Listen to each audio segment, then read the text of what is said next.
तो hello students, तो आज था आपका सामाजिक विज्ञान का पेपर। ठीक है, आज आपका पेपर खत्म हो गया है। तो आज की इस वीडियो में आपको ये सॉल्यूशन कराने वाला हूँ। 825 जेबी जितने लोग का ये वाला पेपर कोड आया है वो अपना मिला लेंगे। ठीक है, कितना हमने सही किया और कितना गलत है तो आपको कमेंट करके जरूर बताइएगा कितना आपने सही किया था बोर्ड एग्जाम में। ठीक है, तो चलिए हम लोग सॉल्व करते हैं।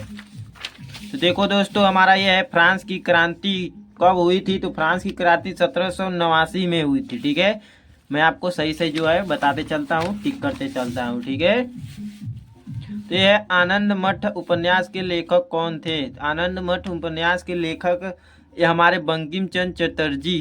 ठीक है, ये नंबर सही हो जाएगा।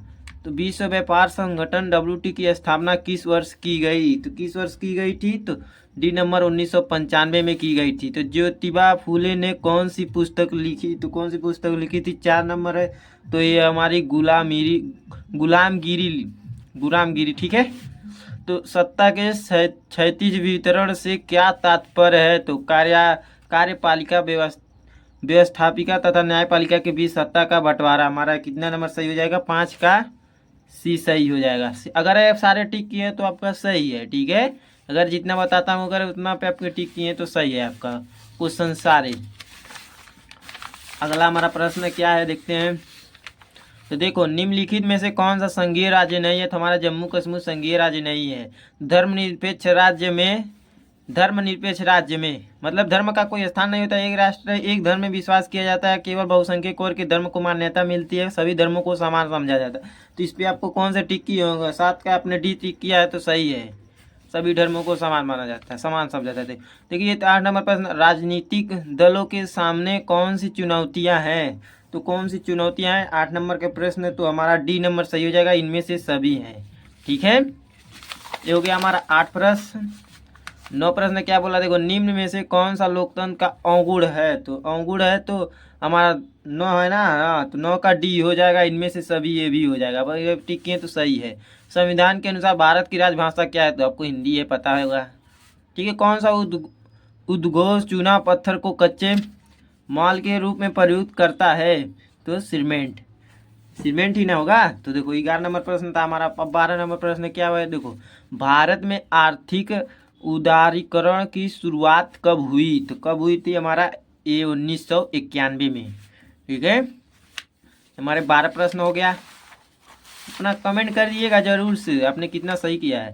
राष्ट्रीय उपभोक्ता अधिकार दिवस कब मनाया जाता है। तो 22 करें, सॉरी 24 दिसंबर को मनाया जाता है। ठीक है, 13 नंबर है हमारा। लौह अयस्क किस प्रकार का साधन है। तो कौन सा किस प्रकार का अनवीकरण योग्य साधन है। हमारा निम्नलिखित में से कौन सा राज्य तांबा का मुख्य उत्पादक है। तो कौन सा उत्पादक है। तो हमारा ये हमारा 15 का सही हो जाएगा, ये मध्य प्रदेश।